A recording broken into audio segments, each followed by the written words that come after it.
Hey guys, it's KlaireeBerry. Just want to talk with you guys today because I got my biometrics at work. I really am excited about getting this because I don't do stuff like this very often. I figure, oh, I'm healthy, so I gotta know myself and know my body, so I don't really feel like I have to go spend money to, have somebody tell me that. But if I did have money, I probably would do it. That whole single mom, no child support. Anyway, so I, obviously am normal in height and waist circumference, but I had some surprising things actually happen. So first of all, I do want to say that on this test, I took a blood pressure test, which I take blood pressure test every so often. That's just something like my mom has one, there's one at the store, like you get it at the doctor if you do go in for a checkup or whatever. And so I pretty much know I have normal blood pressure. If my blood pressure is ever high, it's the systolic number. And that one is very variable by your mood. And actually this week I have had a really stressful week, like an abnormally stressful week. I mean, not just because it was my first day back at work. Actually, work wasn't that stressful this week. Just had some other stuff going on, and mainly family, if you're really that interested. Yeah, and just my own issues too. I'm not gonna blame other people. But anyways, so I was 137/80. So 80 is like right on the cutoff. Hello. 80 is like right on the cutoff for being, normal or pre-hypertension, basically, according to this. And so 80 is fine. Honestly, I have a few reasons why I don't really put that much stock into this particular one. And that is because I was kind of running around, I had to go get ready. I mean, I had a stressful morning. I did have a stressful morning at work. Past couple days have been kind of stressful at work. So obviously that doesn't help. Then I was running around, run to do this mail thing, run to go to the bathroom, run downstairs and, all the way to the gym. And then I got my finger pricked, like right beforehand. And, there's a little bit of anxiety that goes with that. And it did hurt a little bit. Actually, it hurt a little bit more than I expected it to. Again, I tell you, I'm not used to this stuff. So, like I said, that combined with the stress, also the fact that I was basically, like, the lady was cracking jokes, we were talking, so I don't think you're supposed to talk. Actually, I know you're not supposed to talk. I don't think you're supposed to laugh either. You're supposed to, like, stay still, so, when I laugh, I laugh. So, also, this is just one reading. When you're looking at your blood pressure, you should really look at a variety of readings throughout the day, a couple days in a row or something like that. Or maybe, at different variables in time. So yeah, also the other thing, the thing was down here. It's supposed to be actually level to your heart. And so anyway, school furniture. So even though it's, technically pre-high blood pressure or at this cutoff point, pre-hypertension, really on both numbers, because it does say below 80 is normal, so that would be 79 and under. So technically I would have been pre-hypertension, on both, because I had 137, and that is on the higher side of systolic pre-hypertension little chart here, as you can see, if you can see that. So, but like I said, I'm not very worried about this because of all the variables. I've done this before. I've freaked out about high blood pressure before, only to take another reading, at a different time. Oh, I wasn't drinking coffee, or oh, this or that, it's like, duh. Okay, so we learn and we live. So if you really want it, again, I could redo that one over time. If you'd be interested in that, let me know. Otherwise, I'm not going to do it. Because again, it's not that I don't care. I just feel so healthy and healthy enough. If I had anything wrong with me, I would obviously be searching for ways to make myself healthier, but I actually am the healthiest that I've ever been in my life, and I am gonna knock on wood, and I'm apparently very superstitious. So anyway, let's move on to the better stuff that I have never done before. I've never had a cholesterol check that I know of. Why is my phone doing this? Okay, sorry guys.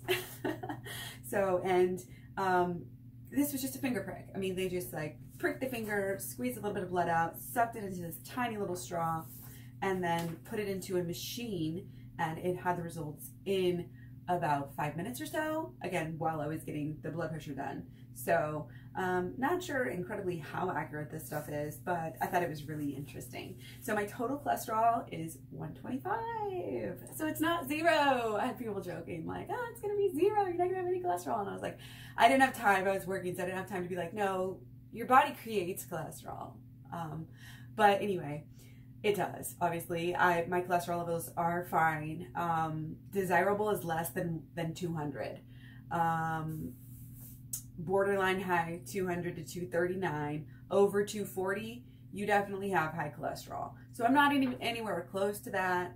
But yet I think 125 is a good solid number. I don't know. I'd have to look up the lows and see like if there's a low, but she didn't say anything about that. So I feel really fine with it. And I may look it up and I may put it in the down below in the comments or whatever. But anyway, moving on. HDL, that's the one you want high. H for high. Good cholesterol, right? Mine was 67. I love all my numbers. Do you guys just like have attachments to numbers sometimes? I love 125. I love 67. I'm such a dork. I realize this. Okay, so get this. Over 60, greater than or equal to 60 is desirable. Ooh, I'm desirable. Yay. Okay. So moderate risk, 40 to 59. So not anywhere close to that. High risk is 40, less than 40, excuse me. So that's when you want high. So when you have less than 40, you have a very high risk of having a heart attack or heart disease or whatever. So, good for me because I have heart problems running in my family and I need to probably get that checked out. Moving on, triglycerides. Okay, my triglycerides were less than 45. Again, I feel like that's a good solid number. Oh, yeah, I know I definitely should have researched the, the lows, but again, she would have told me if it's low. And if they're not listing it as a risk, then you can assume it's not a risk. Okay, so triglycerides. Good, normal, less than 150 is normal, so I'm normal. Cool, wow, for once in my life, I'm freaking normal. Okay, so LDL. LDL is the one you want, low, bad cholesterol. Okay, she scribbled some scribbity scratch on here, and then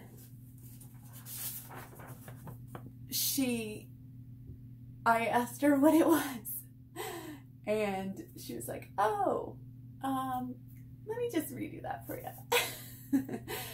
So, yeah, it's a 0. It's actually a nothing, a null, I guess, which is 0, kind of. Anyway, is it null the same thing? Null is like void. It's void. It's not 0. The level is not 0. It is null. Oh my gosh. I'm having so many issues today. So she said that because my triglycerides were so low, which triglycerides, just the fat running around in your bloodstream, basically. So, like for me, my insulin can do its job, and I'm not going to get pre-diabetes. Not gonna lie. Anyway, so the triglycerides are low. The blood fat and everything is low. So it wasn't enough to measure the LDL, okay, the bad cholesterol.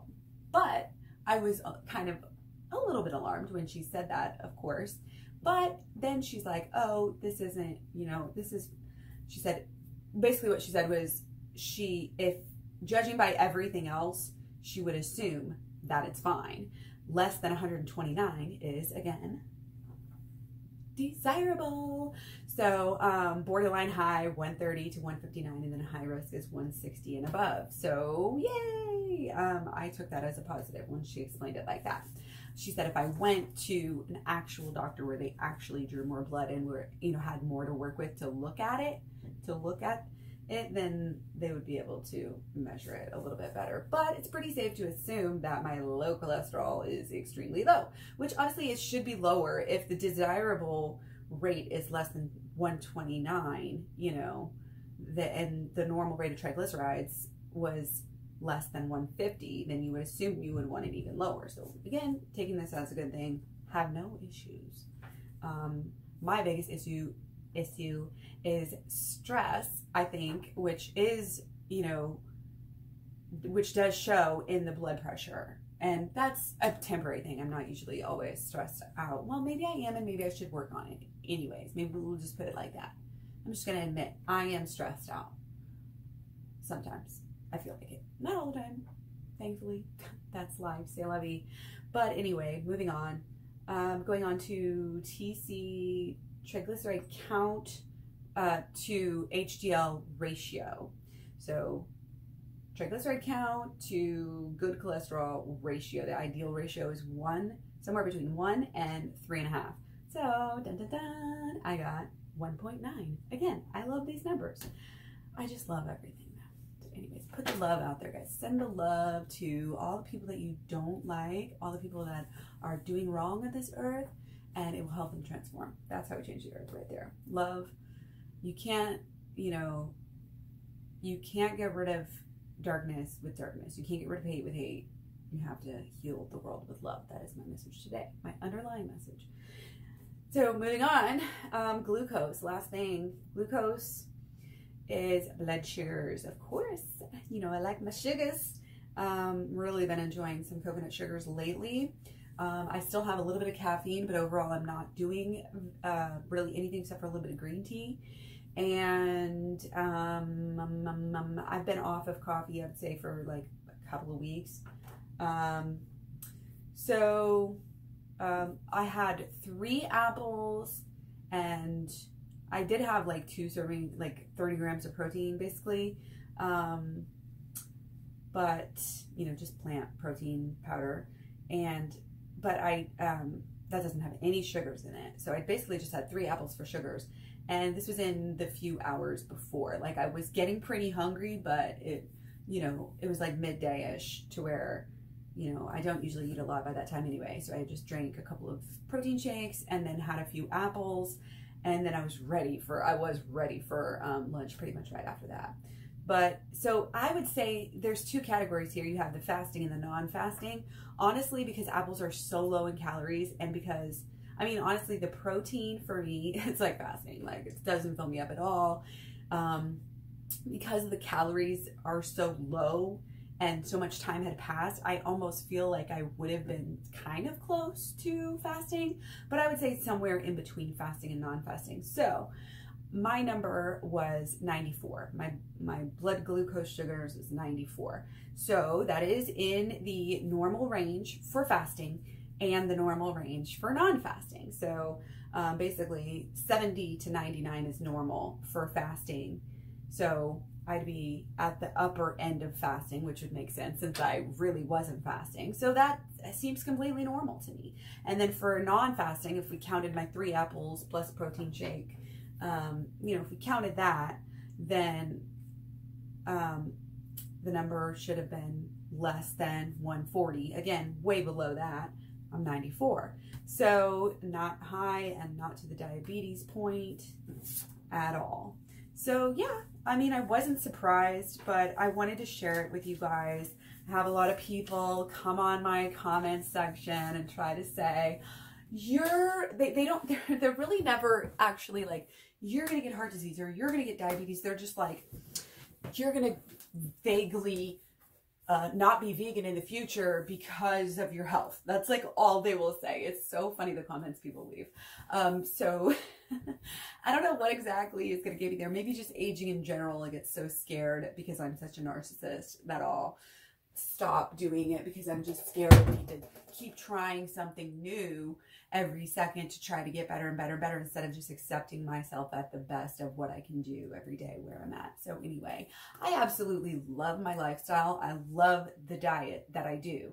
I call it a diet, but it's not. I don't like diet. I eat what I want when I want every single day.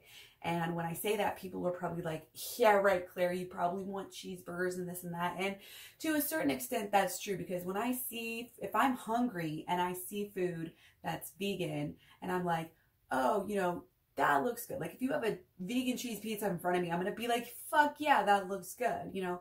But I don't like go around craving these things every day. I crave what I have, what I love, what my body's used to, what I eat every single day. I crave it on a cellular level because I have all of these enzymes in my body that are used to eating that way. So bam, bam, bam, bam, it becomes easier for me because somehow in this mind-body-gut connection, you know, multiple organisms inside of me, this is crazy. What is life? I don't know.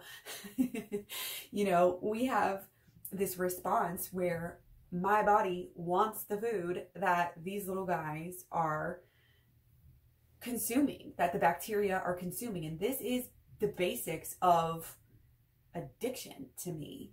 You know, correct me if I'm wrong. I'm not like a nuclear physicist. I'm not a biologist. You know, I'm not a dietitian even. You know, I'm just saying this is what I am, somewhat educated and a little bit, you know, just enough to be dangerous. But that's just from what I've learned. I've done a lot of reading on the subject, and that is my understanding of that particular thing. And I've also felt it in my life. Again, when you're eating healthy foods, you want healthy foods. But the thing is that you need enough of them. You need to eat enough food. In our society, we're so conditioned, and even we're told, like when you look at the Okinawans and you see, oh, they're only eating 1,200 calories a day. First of all, that's an average.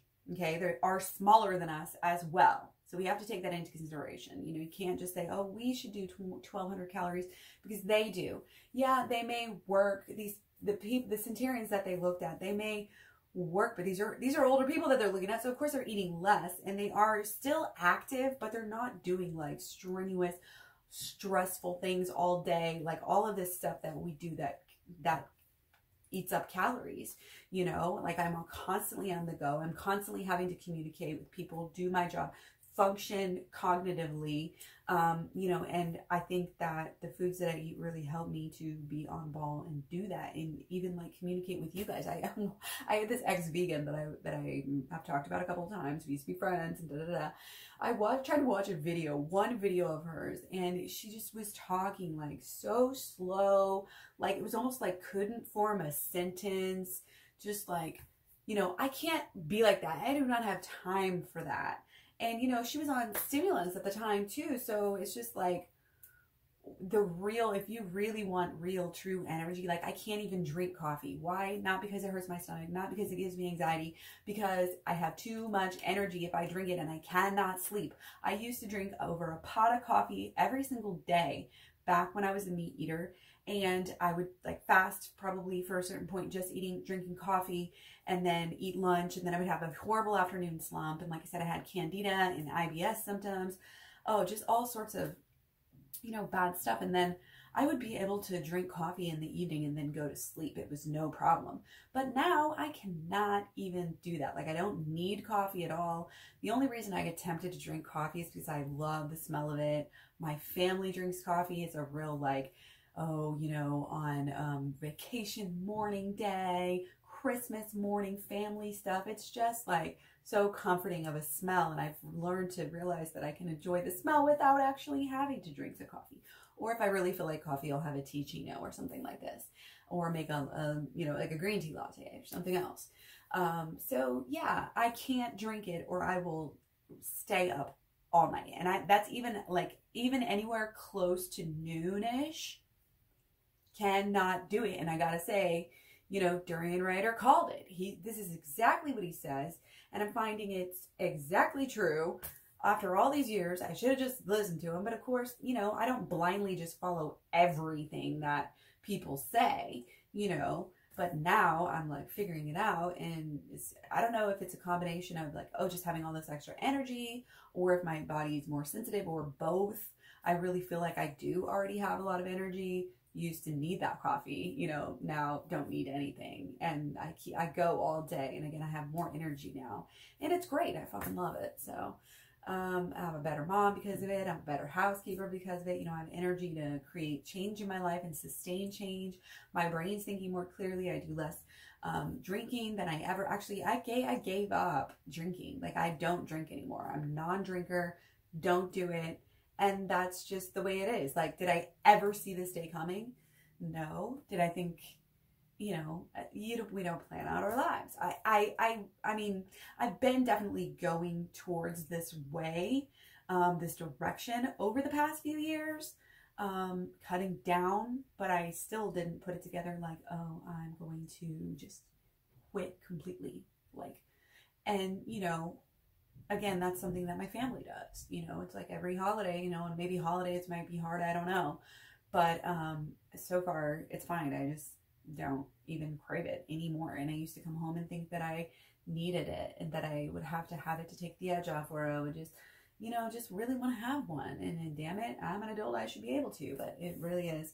That's a whole other issue I'm not going to get into, like all the damage that it actually does to us, all the brainwashing that has been created to let us think that it's okay. But it's the same as I was talking about earlier, and they just get out there and they put, you know, they literally say, oh, this is okay, coffee's okay, alcohol's okay, like, it's good for you even. There's this study, look at that study, yeah, it's good for you, don't pay attention to these other things.